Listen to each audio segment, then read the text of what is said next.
साथियों, जय मूल निवासी आज तीसरे चरण का भारत मुक्ति मोर्चा, राष्ट्रीय पिछड़ा वर्ग मोर्चा का, बहुजन क्रांति मोर्चा का और महिला मोर्चा के संयुक्त आह्वान पर जो 3 चरणों का आंदोलन था, इसमें तीसरे चरण में जो रैली और धरना रैली का आयोजन था, उस रैली में जो हमारा जो कटक के अंदर मामसेप का राष्ट्रीय अधिवेशन जो हर साल होता है, उस अधिवेशन की परमिशन हमने 2 महीने पहले शासन प्रशासन से ली थी।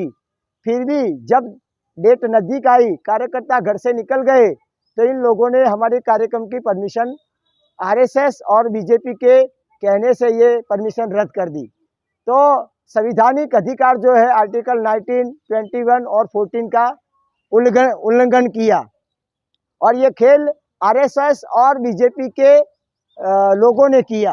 तो हम भारत के संविधान के विरोध में ये काम किया, तो इसके विरोध में ये रैली का प्रदर्शन था। और उस विषय के में जो चर्चा होने वाली थी, ओबीसी की जाति आधारित जनगणना, तो ओबीसी की जाति आधारित जनगणना का मुद्दा पूरे देश में ना फैले, इसीलिए इन लोगों ने कार्यक्रम की परमिशन रद्द कर दी। और दूसरा मुद्दा था ईवीएम मशीन के माध्यम से ये वोटों की चोरी कर रहे, ये मुद्दा को दबाने के लिए राष्ट्रीय अधिवेशन का 42वां राष्ट्रीय अधिवेशन कटक में जो होने वाला था, उसकी परमिशन रद्द कर दी।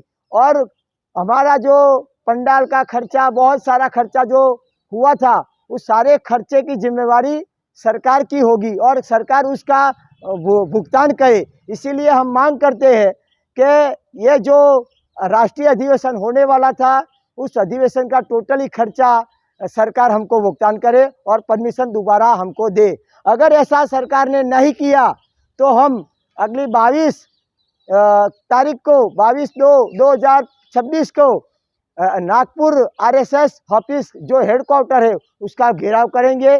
तो हम आशा रखते हैं कि जय भीम, जय मूल निवासी, जय संविधान। आपका संगठन का क्या होता है? मैं बहुजन मुक्ति पार्टी संगठन सचिव के माध्यम से और सिद्धपुर बहुजन मुक्ति पार्टी काउंसिलर के माध्यम से मैं ये ओहदा है मेरा। इस कार्यक्रम में कितने संगठन जुड़े हैं? इस कार्यक्रम में महिला मोर्चा है, बहुजन क्रांति मोर्चा है, राष्ट्रीय पिछड़ा वर्ग मोर्चा है, बहुजन मुक्ति पार्टी है, भारत मुक्ति मोर्चा के संयुक्त संगठनों ने इस कार्यक्रम को योगदान दिया है। राष्ट्रीय पिछड़ा वर्ग मोर्चा ये बक्सी पंच बोलते हैं गुजरात में। हाँ, तो यहाँ पर कितने लोग हैं? बक्सी पंच के मेरे ख्याल से टोटली बक्सी पंच के लोग हैं। मेरे ख्याल से 50 लोग जो है वो बक्सी पंच के लोग आए हुए हैं। उन लोगों ने मांग रखी है कि हम ओबीसी की जाति आधारित जनगणना हमारी की जाए।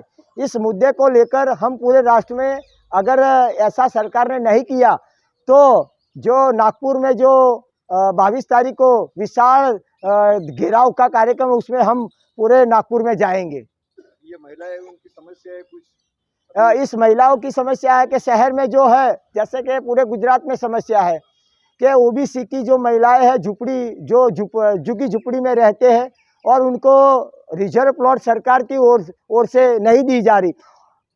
रिजर्व प्लॉट होने के बावजूद ये लोग रिजर्व प्लॉट बार उसका भेद कर देते हैं और नगर पालिका स्थानीय नगर से निगम जो है, उस नगर निगम में जो पार्षद है, वो लोग उस सारी की सारी जो ठहराव करके ये सारी की सारी जो ज़मीन है वो आवंटन कर देते हैं और इन लोगों को ज़मीन नहीं दे रहे, क्योंकि ये लोग हैं वो कच्ची झुपड़ी करते रहते हैं, उनको ज़मीन वर्षों से रह रहे हैं, फिर भी उनको ज़मीन नहीं दे रहे ये लोग। उनकी ये समस्या है। और दूसरी समस्या है कि गुजरात में विधवा महिला है, उनको 12,000 पेंशन दिया जाए। बहुजन मुक्ति पार्टी इनकी भी मांग रखती है कि बहुजन मुक्ति पार्टी ये मांग रखती है कि गुजरात में जो महिला है उनको 12,000 रुपया हर मंथ पेंशन दिया जाए, वरना उनके लिए हम पूरे गुजरात से आंदोलन करेंगे। और ये राष्ट्रीय बेरोजगार मोर्चा लिखा है, तो बेरोजगारों के लिए पेंशन की कोई आपकी मांग है? बेरोजगारों के लिए 5,000 बेरोजगारी भत्ता सम्मान निधि दिया जाए, क्योंकि बेरोजगार के गुजरात में बेरोजगारों की संख्या दिन प्रतिदिन बढ़ रही है। करोड़ों की संख्या में, पूरे भारत में तो करोड़ों की संख्या में बेरोजगार बढ़ रहे हैं। जैसे कि अभी नौकरी में कोई अप्लाई करते हैं तो होमगार्ड की भर्ती जाती है। अगर कोई ग्रेजुएट आदमी होता है, डबल ग्रेजुएट है, MBA जो MBA करके होता है, वो भी व्यक्ति होमगार्ड की भर्ती में जाता है। तो मतलब ये रोजगार की बहुत भयंकर समस्या है देश में। Thank you very much. जय भीम, जय मूल निवासी।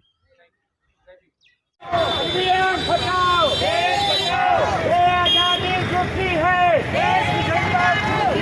ये आजादी झूठी है, ओबीसी की जाति आधारित, ओबीसी की जाति आधारित, ओबीसी की जाति आधारित, ओबीसी की जाति आधारित, ओबीसी की जाति आधारित।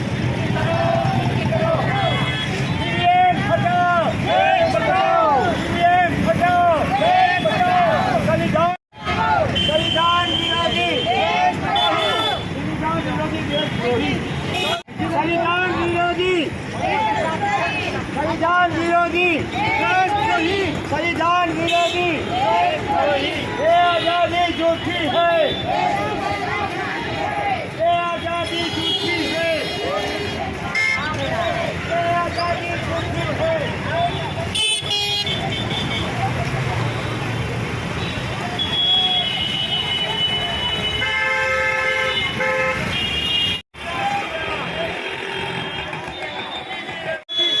जाति आधारित, ओबीसी की जाति आधारित,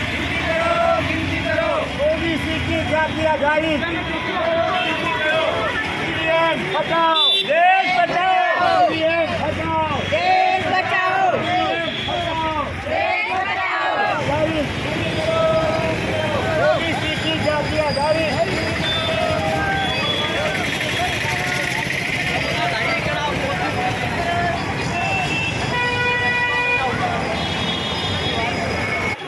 ने क्या किया,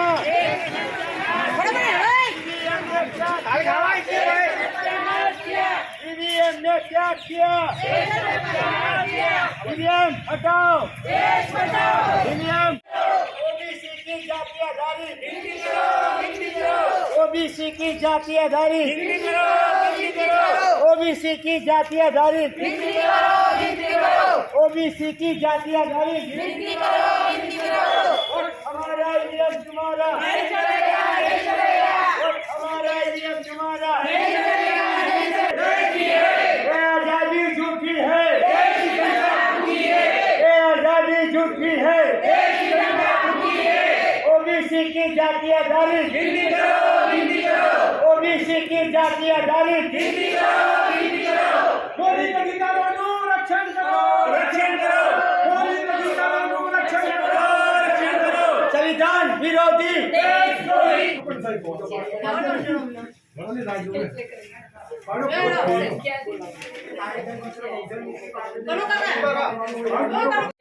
जय संविधान। साथियों, आज यहाँ हम कलेक्टर कचहरी में यहाँ सब इकट्ठे हुए 4 चरणों में जो हमारा आंदोलन चल रहा है, उसमें आज तीसरा चरण है। उसमें हम रैली प्रदर्शन था। तो रैली प्रदर्शन में हम बाबा साहेब स्टैचू का वो सम्मान करके वहाँ से पैदल ही ये सब महिलाएं, बुजुर्ग महिलाएं हैं, साथ में बच्चे भी हैं, आपको दिख रही होगी। सब महिलाएं अपने हक अधिकार के लिए यहाँ आई हुई है कलेक्टर कचहरी में। तो आशा रखते हैं कि सबका काम हो, क्योंकि अभी बाबा साहब जब खड़े हुए थे ना, तब उनके सभा में उनके साथ 50,000 पुरुष और 25,000 महिला थी। तो ज़्यादा भले 10 पुरुष हो और 5 ही महिला हो, तो भी प्रतिनिधि महिला का सबसे ज़्यादा होता है। तो यहाँ आप देख रहे हैं कि पुरुष से ज़्यादा 4 गणी यहाँ महिला ही दिख रही है आपको। तो आप देख सकते हैं कि महिला की ताकत, अब सरकार को झुकना ही होगा। सरकार अब मांग पूरी करेगी और हमें हमारा हक अधिकार और महिलाओं को जो हक अधिकार मिलना चाहिए वो मिले, बस ऐसी आशा। आप बोलो।